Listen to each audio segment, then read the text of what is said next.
को हमारा यह प्रयास पसंद आए तो वीडियो को लाइक करें और नीचे कमेंट में जय श्री राधे कृष्ण लिखें। साथ ही हमारे चैनल को सब्सक्राइब करें और बेल आइकन को दबाएं ताकि हमारे नए प्रेरणादायक वीडियो सबसे पहले आपके पास पहुंचे।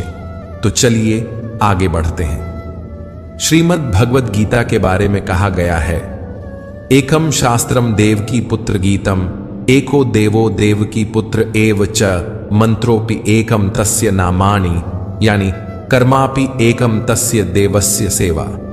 अर्थात एकमात्र शास्त्र जो भगवान के श्रीमुख से प्रकट हुआ है वह है श्रीमद् भगवद गीता। जब महाभारत के महासंग्राम में अर्जुन संशय और मोह से ग्रस्त होकर अपने कर्तव्य से विमुख होने लगा, तब भगवान श्री कृष्ण ने उसे जो दिव्य उपदेश दिया वही गीता है, जो संपूर्ण मानवता के लिए मार्गदर्शक बन गई। इस सृष्टि में यदि कोई एक पूजनीय देव हैं तो वे हैं भगवान श्री कृष्ण। यदि कोई एक मंत्र है तो वह है उनका नाम। किंतु यहाँ अनेक लोग भ्रम में पड़ जाते हैं। वे सोचते हैं कि एकमात्र नाम कृष्ण कृष्ण का ही उच्चारण करना चाहिए, परंतु श्री कृष्ण स्वयं श्रीमद् भगवद गीता में कहते हैं, ओमित्येकाक्षरम ब्रह्म व्याहरण माम अनुस्मरण। अर्थात मेरा वास्तविक नाम ओम है, जो अक्षर ब्रह्म का प्रतीक है। यदि कोई सच्चे भाव से जप करना चाहता है तो उसे ओम का स्मरण करना चाहिए। जब श्री कृष्ण अर्जुन को बताते हैं कि सेवा ही एकमात्र सच्चा कर्म है, तब वे उसे कर्म का गूढ़ रहस्य भी समझाते हैं। यह सेवा केवल कर्म नहीं बल्कि प्रभु की आराधना है, जो जीवन को धर्म, ज्ञान और मुक्ति की ओर ले जाती है।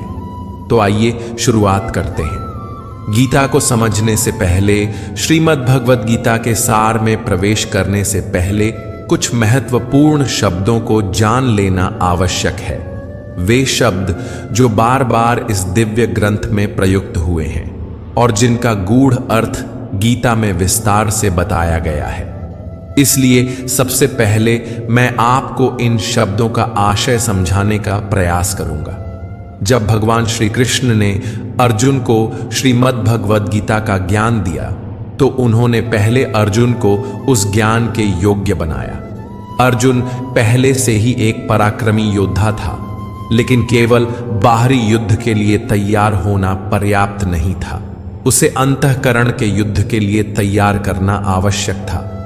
श्री कृष्ण द्वारा दिया गया गीता का ज्ञान केवल जीविका के संघर्षों से लड़ने के लिए नहीं, बल्कि जीवन के संघर्षों से जूझने के लिए है।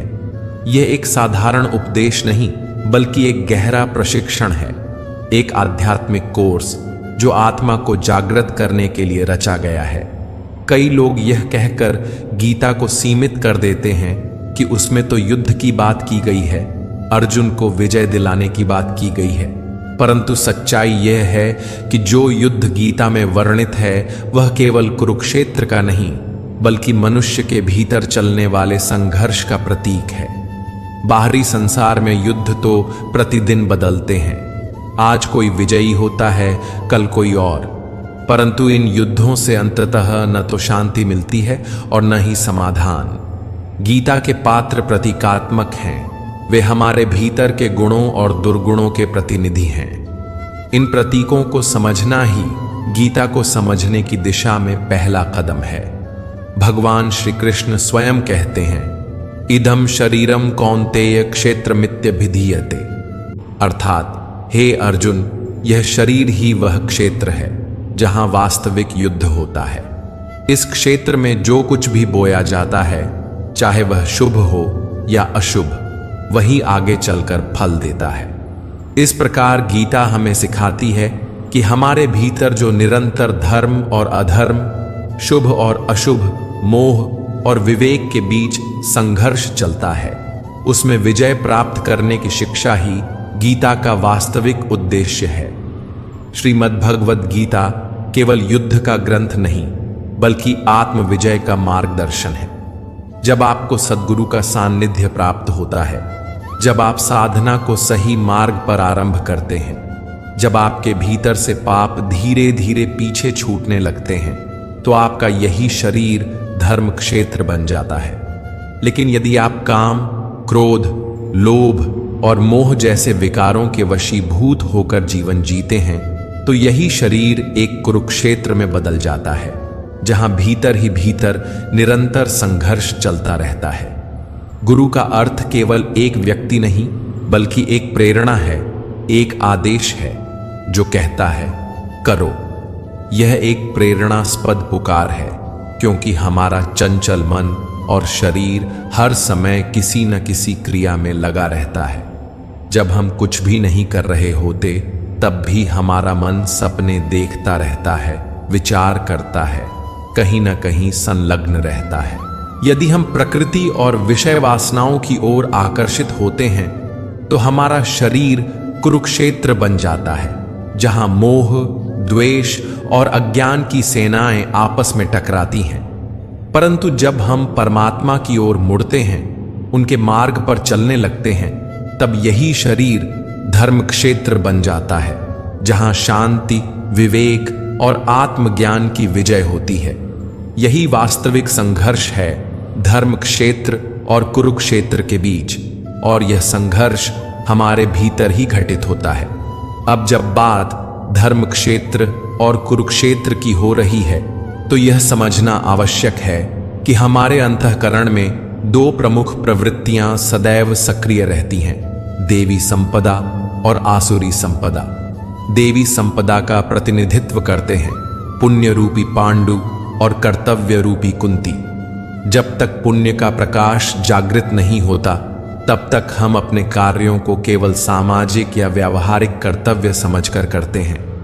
लेकिन जैसे ही पुण्य जागता है, जैसे ही आत्मा में प्रकाश होता है, तभी देवी संपदा सजीव हो जाती है और तभी हम सच्चे अर्थों में अपने कर्तव्यों को पहचान पाते हैं। क्योंकि बिना पुण्य के कर्तव्य केवल एक बोझ बन जाता है, लेकिन जब पुण्य जागृत होता है तब कर्तव्य सेवा बन जाता है, योग बन जाता है, ईश्वर का माध्यम बन जाता है। कुंती ने पुण्य के जागृत होने से पहले, यानी पांडु के प्रकट होने से पहले, जो कुछ प्राप्त किया वह था कर्ण। कर्ण कोई साधारण पात्र नहीं है, वह हमारे भीतर जमी बंधनकारी रूढ़ियों का प्रतीक है।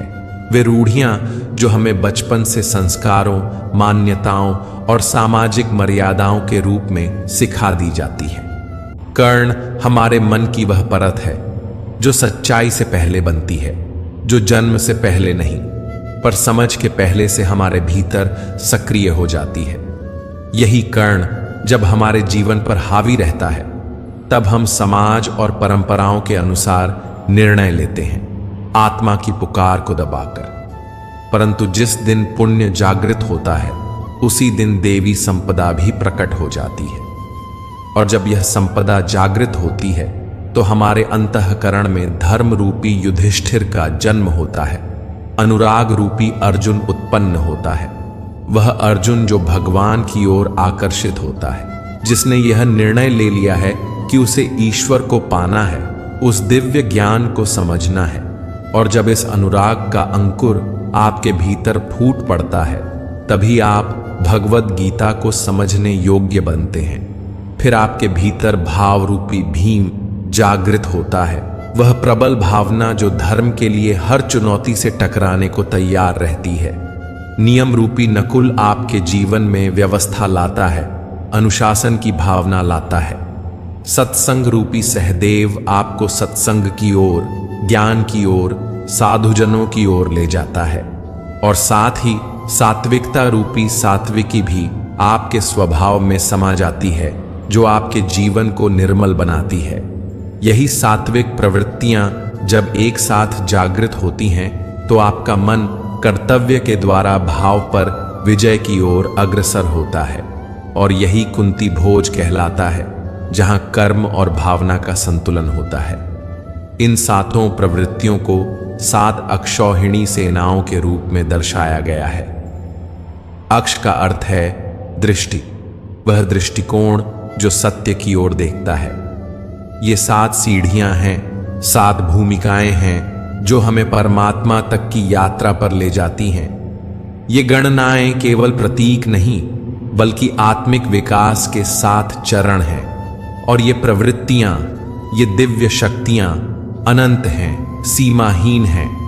अब यदि हम आसुरी संपदा की बात करें, यानी कि उस कुरुक्षेत्र की जो हमारे भीतर ही उभरता है, तो उसमें शामिल होती हैं हमारी 10 इंद्रियां और एक चंचल मन।